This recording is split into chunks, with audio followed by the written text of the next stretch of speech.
vomiting, bleeding. Since fever is key, if they fill the form and take fever, no, then you are not able to screen properly. And that is what is in vogue in many places. We have suggested to the board, and the board has accepted, that they will install a temperature detector at the port head point. And it is such that it's like a TV screen. If your temperature is above normal, your temperature is registered on the screen. And it follows you as long as you are within the vicinity till you leave. So once you have fever, we will definitely pick that. And once it is picked, then the other symptoms will be looked for. Well, let's go now directly to Sierra Leone and interact with Umaru Fufana, who reports for the BBC. Good evening, and thanks for making time with us today. Hi, good evening. Now, can you tell us exactly what the latest on the Ebola situation is in Sierra Leone currently? Well, the latest is that the figures keep rising. There are more and more people who get infected with the virus. The WHO figures put them in the three countries of Sierra Leone, Guinea, and Liberia, very close to 1,000. And the number of deaths as well has really increased. But then in apparent response to all of this, the president declared a state of public health emergency last night, which comes into effect today. It is, among other things, it asks that all areas where there are suspected or confirmed cases of Ebola are to be quarantined. And this is because it is a contact person-to-person means by which Ebola is transferred or transmitted. So the rationale is all those areas, particularly in the east of the country, that are affected, people will not be allowed to be those areas, and they will not be allowed to enter those areas. And health workers will have to certify within a 60 to 90-day period whether those areas are safe for people to leave or to get into. Don't forget that the incubation period for the virus is 21 days. So within that 60 to 90-day period, it is hoped that all those areas in all those two districts of Kenema and Calahon in the far east would have been proved to no longer have any cases of Ebola. But the emergency measures also make provision for parliamentarians to be recalled, so they themselves will join it by going to even those areas where there are no confirmed cases. The parliamentarians will go there and engage their constituents to raise awareness, because there is a very incomprehensible culture of denial. There are lots of people who say that Ebola does not exist. They say it's a fluke. Some even say it's a myth and all of that. So those MPs have been recalled by the president to go there and help with awareness. There has been some restriction as well at the international airport, where all passengers leaving or coming into the country are subjected to some temperature screening at the airport, as well as having to fill out some health form. So those are some of the measures that have been put in place at the moment by the president. Right. Umaru, tell me, how are you keeping safe, I mean, as a journalist, in the heart of an Ebola-infected, it's not fair to say Ebola-infected country, but you are in a place where the scare is very high. How are you keeping safe as an individual? Well, the scare is really here. I mean, everybody is really scared, particularly in the last 1 week, following the deaths of some nurses and the death of the country's only viral hemorrhagic fever specialist. I mean, he was at the forefront of the whole struggle against the virus. Since he passed on 2 or 3 days ago, there has been utter and complete shock and confusion on the minds of virtually every Sierra Leonean, including even the deniers, those who are questioning the fact that this thing exists. Now, it is safe to know that Ebola is not an airborne disease, at least that has not been confirmed by scientists. And I've spoken with a lot of scientists overseas who say that it is not airborne. So since it's a contact kind of way of transmitting it, we are trying as best as possible to not have physical contact with people. We are using chlorine. People are using chlorine. Virtually in every household now, there is a plastic bucket that is being manufactured by a plastic manufacturing company here. And it looks like a tap with this big bucket on top of it. People are buying chlorine and putting it in there. I mean, some of us have suggested to the government to remove tariffs on chlorine, so the price of the stuff can reduce. At present, it is a bit more expensive for many house people to be able to afford. But we're trying to keep ourselves by not touching people and by keeping our hands clean with chlorinated water. Very interesting. Hoping that God will take care of the rest, essentially. Very, very interesting. Omaro, so what would you say are the challenges that Sierra Leone is facing in the fight against Ebola that Ghana can learn from? It does appear that we haven't yet developed a comprehensive plan or strategy to absorb the Ebola threat here in Ghana, as, of course, an interministerial committee has been set up and then the measures are beginning to roll. But what can we learn from Sierra Leone's challenges so far in dealing with the virus? Well, I don't think, to be honest, I don't think there is much to learn from Sierra Leone because this country itself has largely failed to respond to the outbreak. Guinea might have an excuse in the sense that there was no foreboding. I mean, the virus just appeared in Guinea-Conakry and then they struggled with it and they lost lots of souls. Sierra Leone had 3 months. The outbreak was first recorded in Guinea in February of this year. And it took the whole of February, the whole of March, and the whole of April, right down to May, before Sierra Leone had its own first confirmed case. So we'd imagine that within all those months, those 3 or 4 months, the government here should have been able to better prepare itself. But up to, as I speak to you now, and it is 10 weeks since the outbreak was first detected in Sierra Leone. The capital, Freetown, does not have a laboratory test for Ebola, does not have an isolation ward, an isolation or treatment center. So if somebody, for example, is suspected to be carrying the virus here, the blood samples are taken to the east of the country, which has the only laboratory. It's a high-level laboratory, one of the best in the world. It's a level 4 hospital laboratory which does the testing because it had been there dealing with other viral hemorrhagic fevers, particularly Lassa fever, before the advent of Ebola. So it is there. There is none in Freetown. But also, the point is that the government has been very much ambivalent. I mean, the president, for example, only went to the area this week, the 10th week, and it took him 5 weeks to address the nation on what he plans to do. And between then and now, he has virtually done not much. So the thinking is there was a summit in Accra, I think a couple of weeks ago, organized by ECOWAS and the World Health Organization, which decided to come up with a framework. That framework is what is now being used by those countries led by WHO. And the president announced a part of that last night. And President Johnson Sirleaf of Liberia also announced some of hers. And hers were more decisive in terms of closing schools, banning gatherings. And I have to say that gatherings have also been banned in Sierra Leone. But then churches and mosques have not been singled out for banning. And churches and mosques really bring together a huge amount of people.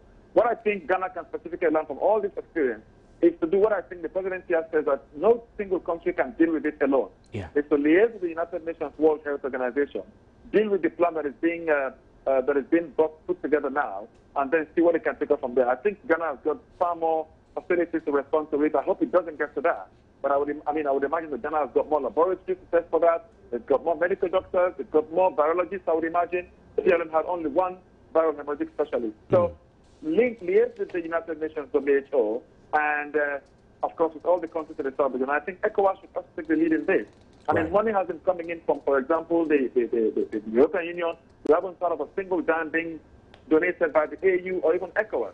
It's our own business, first of all, before anybody can come in. Anybody else can come in.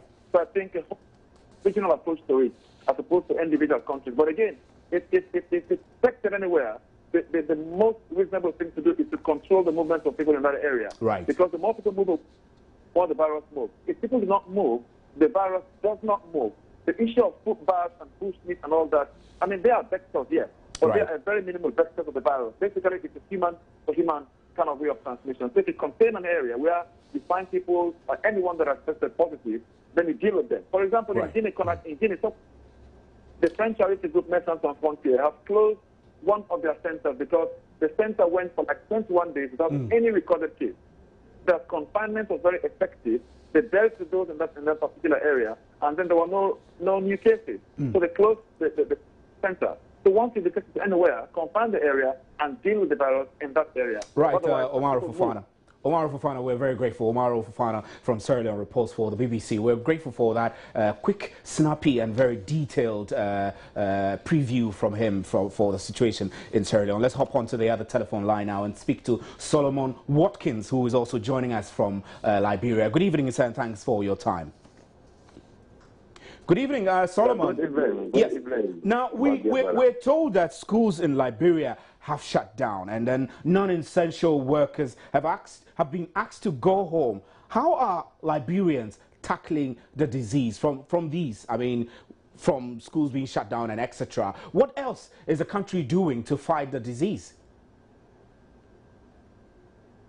Basically, unlike before, Liberia, in the view of some Liberians, the government was not doing much.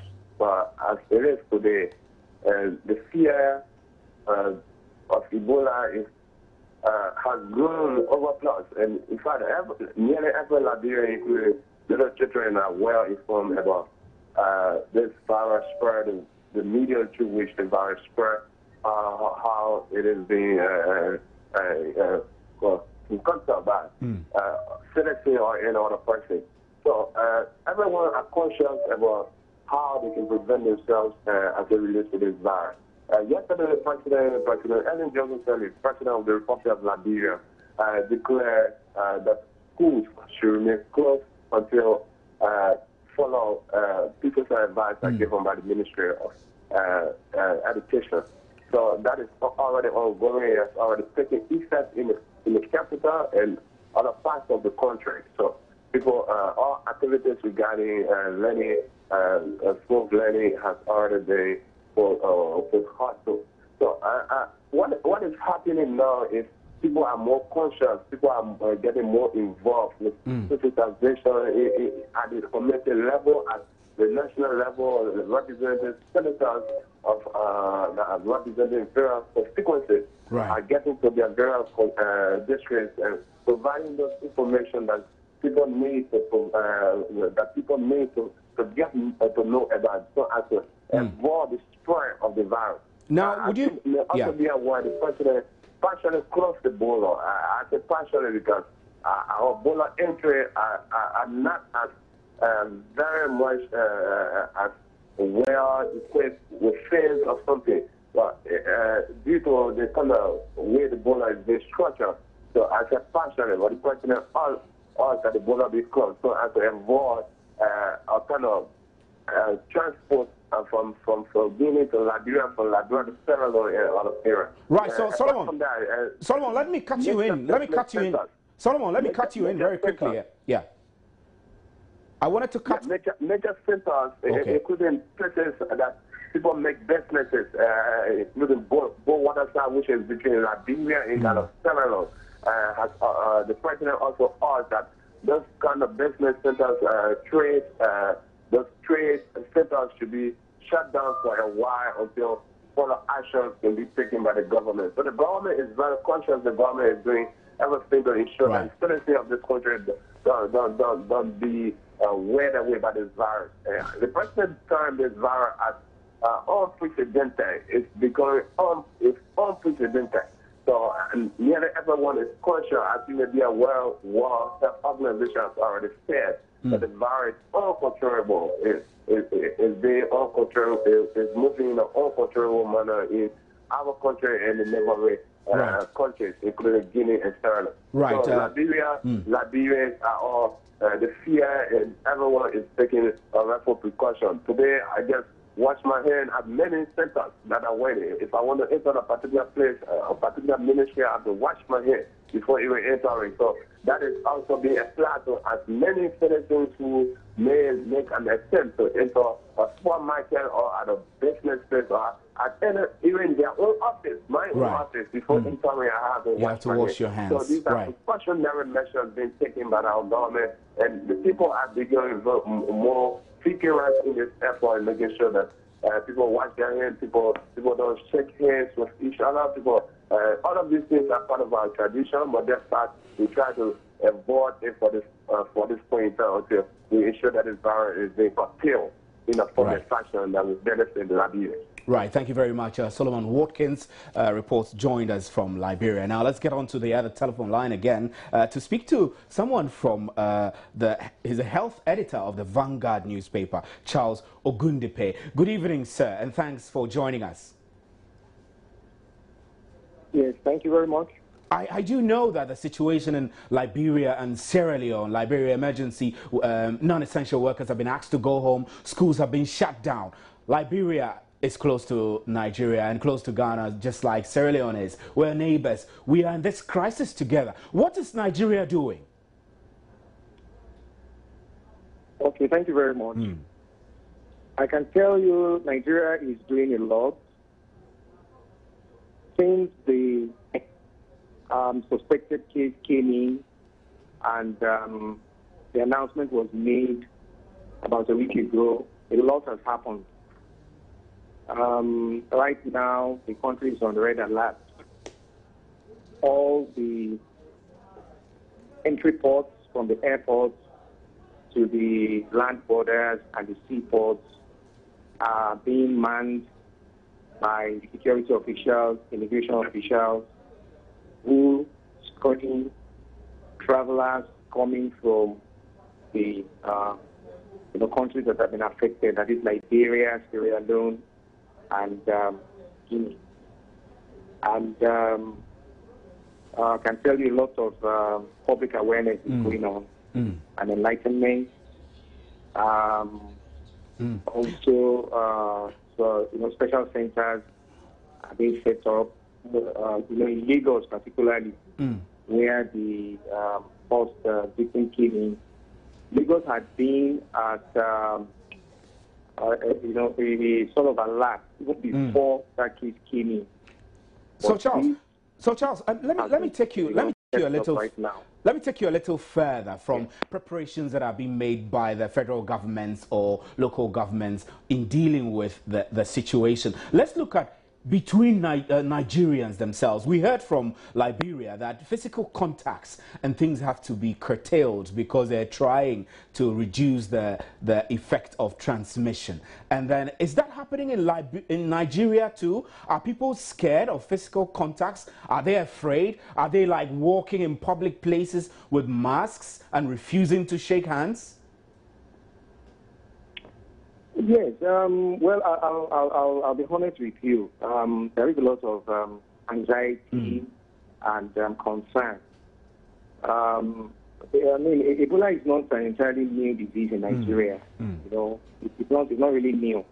But the level at which it's been experienced now, and it is the first time it will come home that we'll see the real case discovered here. So there's quite a lot of anxiety.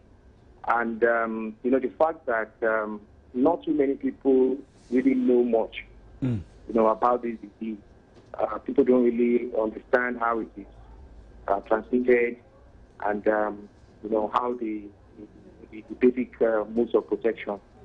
So, yes, there is a lot of anxiety. Many people are scared. They express it. They refuse to shake hands. They refuse to... go to places where they normally, take their meals. There is a lot of awareness now, and people are really, really, quite concerned about this. And, so you just refer to that as anxiety and concern, not fear and panic. I mean, because any public health scare causes substantial scare and fear among the population. But you don't describe it as such. You just think it's anxiety and concern, correct? Yes, exactly. Right. Exactly. There is no panic. There is no panic because, if there was panic, you will have seen, much more, intense reactions. There could have been some protests. There could have been some public, scenarios. But there has been nothing like that. People are just curious and, just concerned. They want to know more. They want to know how much at risk. Okay, but you are satisfied. But you are satisfied with the federal governments or local governments. I don't know how you refer to that, but the Nigerian government and federal government. You're satisfied with every plan of action in place. Well, the government is trying. The government has responded very well, but personally, I think the government can, still go further, to do more than it's doing, especially in the area of awareness and education. Right. Because I think that is very, very crucial. It is not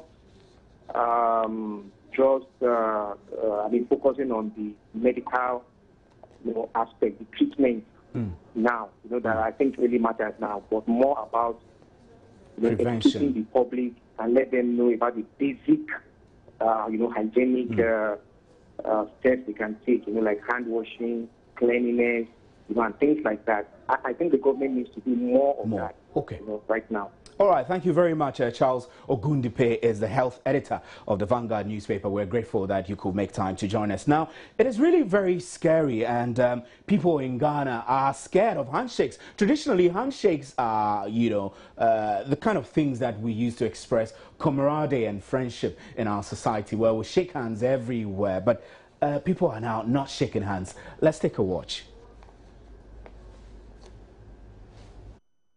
We don't need to shake hand right now.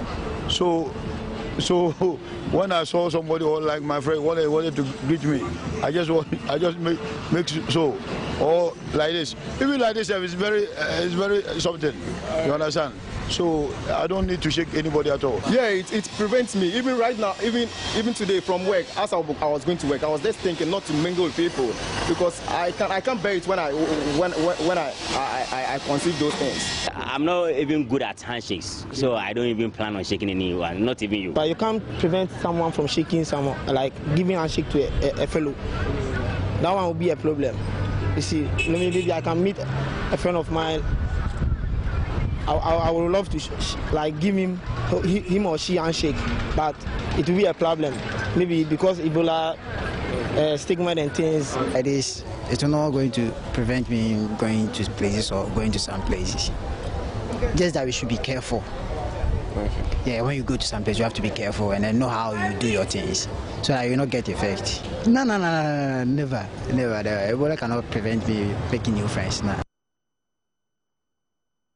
Well, that was just on the flip side. Handshaking is obviously becoming contentious. My name is Stephen Enti. That's where we draw the curtains down on the Ebola version of today's big story. We went all across West Africa to interact with our colleagues and friends there to find out what Ghana can learn from their situation there. My name is Stephen Enti. We'll be right back with the interactive segment. Stay with us.